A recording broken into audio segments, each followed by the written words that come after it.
Ayam goreng Muiz panas-panas bang Panas-panas. Baru je naik kuali ni. Buat saya satu bang. Abang bagi saya bagi special bang. paling special kita bagi set Happy Box Korean Cheese. Dapat 5 ketul, dapat sos Korea dengan sos cheese. Kasih on bang. Ayam panas-panas bang Apa specialnya ayam Muiz ni bang? Yang special pasal ayam goreng Muiz ni, yang membezakan dengan ayam goreng lain.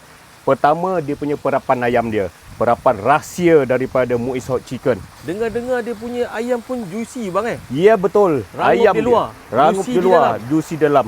Dia punya rahsianya daripada segi tepung dia dengan cara kita bancuh tepung tu memang berbeza dengan ayam goreng lain. Nak bagi yang mana?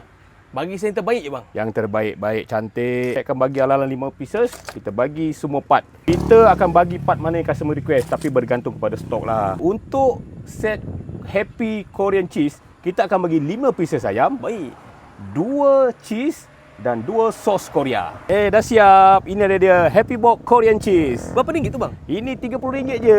RM30 je bang So nak cari abang kat mana? Okey, nak cari kami senang saja. Waste kami di Muiz Hot Chicken Gemas. Confirm sampai bang Confirm sampai insya-Allah. Setiap hari, tapi kalau cuti akan dimaklumkan. Pada pukul 11 pagi sampai pukul 6.30 petang.